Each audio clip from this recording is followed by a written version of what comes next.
Think you are ready for the Camino de Santiago? Let's find out. So you see, there are three things that really make you a Camino Santiago pilgrim. And it's not what you think it is. Not the backpack, not the shoes, not your camera. There is something else which is really important. Credential, a shell, and the mindset. Your official pilgrim's passport, needed to municipal albergues and collecting Compostela certificate. Stamps you need to a day from whatever place you want, but don't worry, you can get those stamps in all the churches, all the bars and restaurants, pretty much around any corner. Shell, tied to your backpack, it's the symbol of the Camino de Santiago. It connects you to other pilgrims and sparks conversations, turning strangers into companions, and companions into friends. And the mindset, and the true pilgrim's mindset, is embracing Camino's high and lows. Like this stone, which is the symbol of letting go. People bring the stone with them from all over the world, and leaving everything behind to what doesn't serve you anymore, and embracing the beautiful journey ahead. But these are just the beginning of what everyone needs to know before heading to the Camino de Santiago. This is not a sponsored video, it's just a conversation between friends. Maybe the one I would love to have years before when I was heading for my first Camino. I'm Ricky, and this is the ultimate Camino de Santiago guide. So with over 20 Caminos to walk, which one is actually good for you? The French way, most famous, full of history, stunning landscapes and a strong pilgrims community, and obviously the busiest too. Portuguese way, the mix of Spanish and Portugal culture, coastal and inland options, simply breathtaking. Camino del Norte, a scenic but challenging route along the northern coast of Spain. A food is just the best. Camino Primitivo, the original Camino, wild and challenging through mountains. English way, Camino Inglés, a short but meaningful route historically used by British and Irish pilgrims. And many more, from Via de Plata to Camino San Salvador, the options are endless. And the best part is you can actually start anywhere depending on your available time. So if you're short on days, start with the last 100 kilometers from Tui, Sarria, Ferrol or Orense. But up for the bigger challenge, you walk the full Camino from Lisbon, 630 kilometers, 785 kilometers from Saint-Jean-Pied-de-Port, and 900 from Bayonne. But one thing is true, the longer the Camino is, the bigger the transformation. The more you are out of your comfort zone, the more neural connections are produced and made, and in the same time making the transformation you never even expected to happen. But if you're still unsure which Camino is the best for you, watch our different guides for the different Caminos, many good informations there, and comment down below which is Camino which is calling you, and if you walk it already, which is your next Camino you're going to do. You see, many people don't realize how important is the weather when you walk in the Camino, and actually how it can change your Camino experience.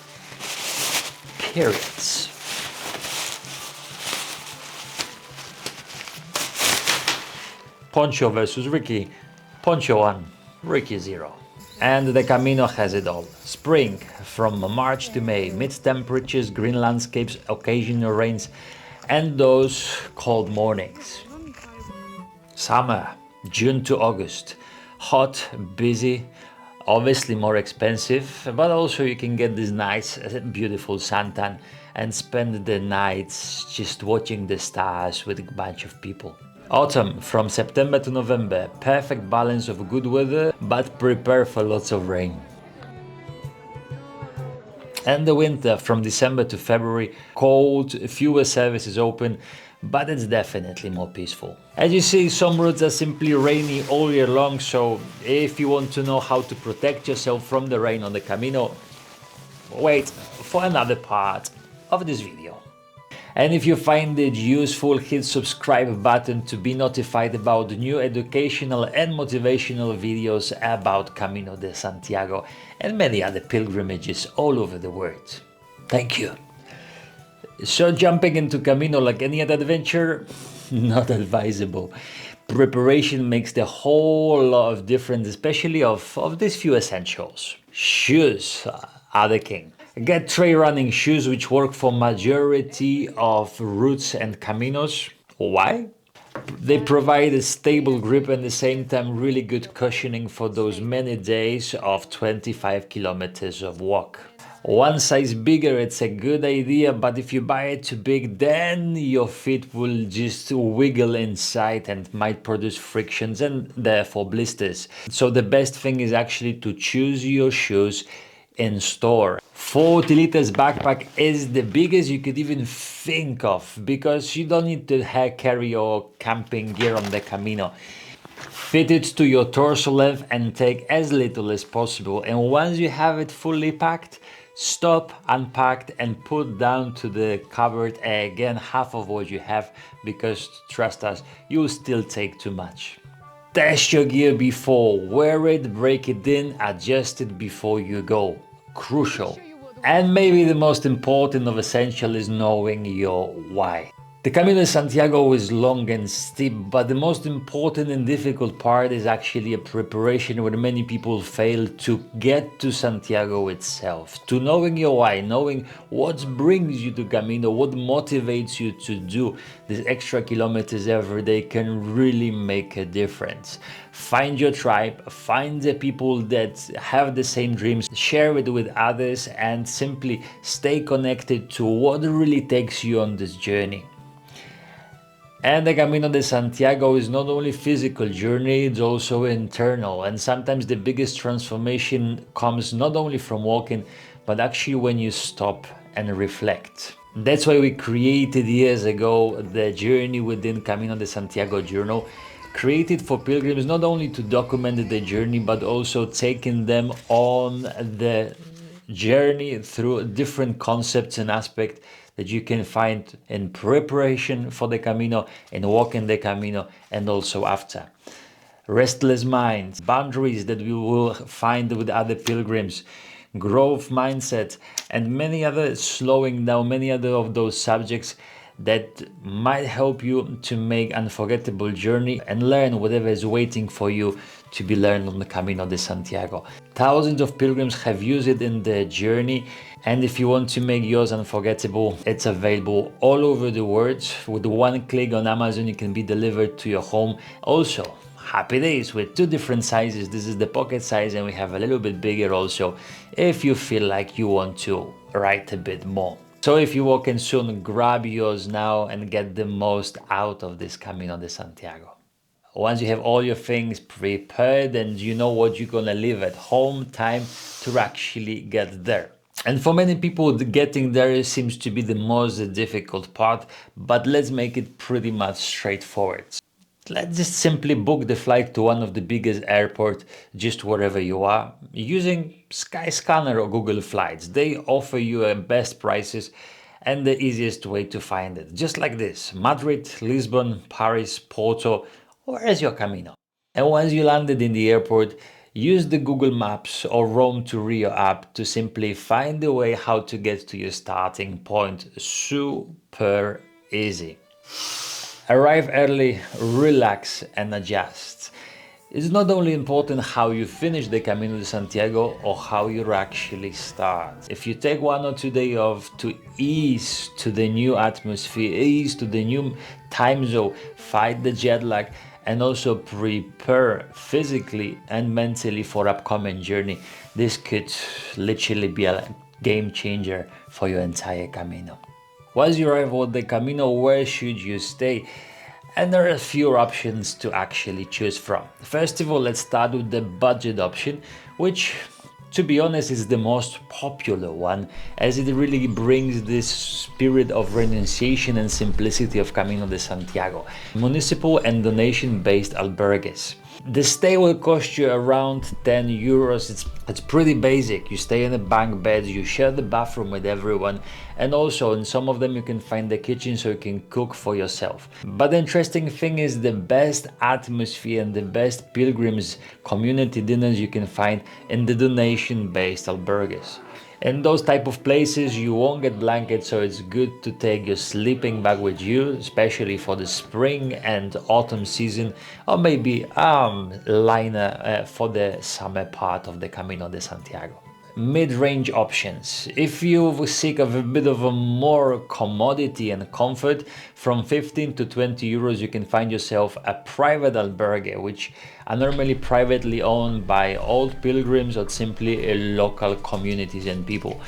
These still are bunk beds and you still will find the shared bathroom, but maybe with not as many people as before. And the luxury options, you 40 euros plus, you will find everything from bread and breakfast, guest houses and hotels.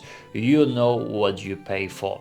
These are probably the best options for people who are aiming for the single room with their own bathroom, which, let's be honest, sometimes it's a lifesaver. So mix and match them as you go along. Don't stick only to one particular accommodation. Experiment. Camino is the place to experiment, and maybe one day you're gonna have amazing community and donation-based albergue. And when you're fed up of walking for a week, just get yourself a nice comfortable bed in the rather 3, 4, 5 stars hotel. The municipal and donation-based albergues work on a first comes, first served basis, which means you cannot really book them. But the private albergues and hotels and guest houses, you can easily book through the main apps, like for example, Bookings. As simple as that. And the question, would you book it or not? It really depends on you. If booking ahead gives you a peace of mind, just to do it. But remember, if you book everything in one go, it actually can give you more stress to get from a place A to B. So maybe do it as you go. Some places, like for example on the French way in between the Pyrenees, you might consider to book far ahead, because there is a limited spots available. But the other ones, see how busy is the Camino and how far you can actually walk. And how to find your way on the Camino de Santiago, this I never had the problems with that because it's super easy. Sounds strange because Camino is like a hunt treasure game. You simply follow the yellow arrows and the seashells. Yeah. So there is no GPS needed. You will straight away figure out where to go and not simply follow the other pilgrims, because probably they all go in the same direction as you. However, if you feel that you want to control the way more, you can use any of the backups applications like Camino Frances app or Camino Ninja, where you can in the real time find where you are and where the trails is taking you. And remember, the Camino de Santiago is not the wilderness trip. It's not like any of those PCT or AT long distance through hikes. It has plenty bars and restaurants and accommodations also. And here was the big question arises, how long should I walk daily? And that really depends on you. The big strategy is to start small and then gain the resistance in the body until you get to do easily 25 and 30 kilometers a day, because eventually it will happen. But remember, there is nothing such as stages. There is nothing such as the places you have to stay, yes or yes, because you can adjust the Camino to your needs. This is the big beauty of the Camino, crafted according to whatever you need. If you can reach to the place A, just stay before. There are so many accommodations on the way that you can stay in the albergue every 5 kilometers, literally. Safety is the paramount, especially for us wishing you the best Camino. The Camino is ultra safe space. They have their own police on the horses, on the cars, on the motorbikes. If anything happens, if you feel that something's wrong with, if you're like a bit worried about anything, there are 2 phone numbers you can use. The 062, which is available from any phone all over the world, and also 112. They're both emergency calls and they will locate you in the place and they'll help you in any language you will call. But there's also the other option. There's the option of the specially designed app from the government called Alert Cops app. In real time they can track wherever you are. So if you fall or if you lose your way, they can simply find you in split second. But those things happen really rarely. There are other things like injuries that happen more often, because on the end of the day, Camino de Santiago is a long distance demanding walk. But instead of healing injuries, we prefer to prevent them. So we start with the travel insurance. We don't even go out of the home for long distance journeys like this if it's without travel insurance. Check your credit card provider, maybe you already have one included in your fare. But if you don't, our choice is Ayati. We have a link in the description with a 5% off. They actually specialize in the backpacking trips all over the world, so specially designed for the kind of trips you're gonna have right now. Second thing, stretching. Morning stretching just before you go and put your backpack on and walk. Just do a little bit of moving your body. That really can make a big difference. And the same when you actually arrive to the albergue. And the most typical of under injuries, I suppose, they are the blisters, because like a car, we use the wheels, we use our feet to walk. We use Wangari blister guard, which is merino lamb's wool. Look at that. I love it. So this helps us to be blister free. We put it in between the toes or ankles whenever the friction or the hot spot is there. Just a little amount, and put the socks on and we start to go. This not only wicks the moisture but also prevents any of those nasty rashes. And yeah, it's supernatural. And the part that not many people talk about is actually hydration. Tap water is drinkable in Spain, and there is many sources of getting water on the Camino. So whichever it is, if it's a bottle, if it's a water brother, you can fill up the water pretty much in every bar and every restaurant. You will also find the little fountains. If it's not stated otherwise, you can drink the water from the fountains, and the water is simply amazing. So we talk about water, but let's talk about food. What could you eat and how much does it cost? The most popular thing, probably you know, that the Pilgrim's menus. You can have it all the midday in the bars and the restaurants, or you can have it during the dinner in the albergue. Not every albergue has it, so ask before you book. If you're into community dinners, this is a beautiful moment of sharing. It can cost you from 11 to 15 euros during the day, and then during the night in the albergues you might find the Pilgrim's menu dinners maybe from 14, 15 up till 20 euros, and there's a beautiful way to actually connect to other pilgrims. But that's the not only way you can find the food on the Camino. There is plenty of grocery shops and supermarkets, small little bars that you can get yourself a baguette, a little bit of maybe tuna, maybe of potatoes, tomatoes, bananas, and you can make yourself amazing picnics. We also carry with us a tupper. Yeah, hold on, I'll show you. Yeah, just like that, a Tupperware. When the night before we can prepare ourselves a little bit of food and take it with us, make a picnic in one of those beautiful places on the Camino de Santiago. And also you can eat in bars and restaurants. There's plenty of tapas, pinchos. Since many years, Spain is getting better in the variety of food. There's not only beautiful, strong, heavy meat, but also lots of options for vegetarians and vegans. But remember, specify what types of vegan or vegetarian you are, because sometimes ham is considered not a meat, the same as egg or tuna. So be careful with that and specify what type of vegetarian you are. And as we talk about being with others and sharing things, the first one is some etiquette.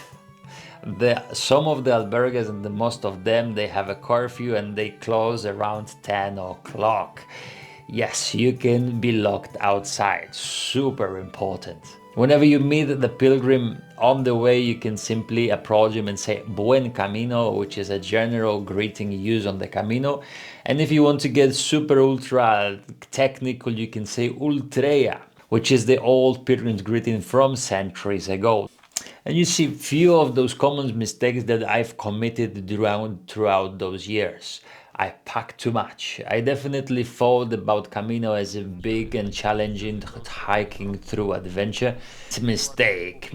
Now my backpack is only 2.8 kilos, including everything. So as you see, from 15 to 2.8, it has been a really big learning curve. The second big mistake I've committed on the Camino, and I wish you don't do on yours, is I wouldn't rush. On the first day I was doing 40 kilometers, and when I was getting to Santiago, I was wishing I will be still on the first day.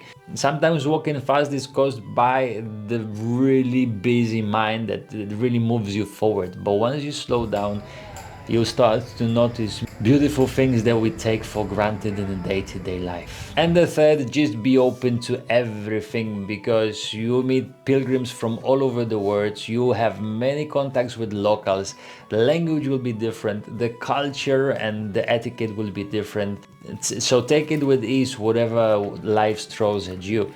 Sometimes it could be difficult, especially if you're tired and wet after a long day, but Camino puts you in this learning mode, so accept it all, the highs and the lows. And also stop often and simply reflect on the journey. That's what we've noticed really makes the big difference, not just running there and talking to people, which obviously it's really impactful, but also reflecting of how you feel, what have you learned, and where is the Camino taking you. Those little moments of silence, the little moment of reflection when you write things down in the journal really can bring your Camino to a different level. And these are all the informations that I wish to receive before my first Camino. I didn't, and I had to figure out all by myself. Many other things you learn on the way, because on the end, every person's experience is quite different. If you want more information about which clothes we pack and which gear is necessary, there will be the video just here. We're gonna put another video about, maybe about shoes, maybe about accommodation just there. Subscribing to this channel for the new videos not only helps you to receive them, but also helps us to provide these educational and motivational videos to everyone who's preparing for the Camino de Santiago.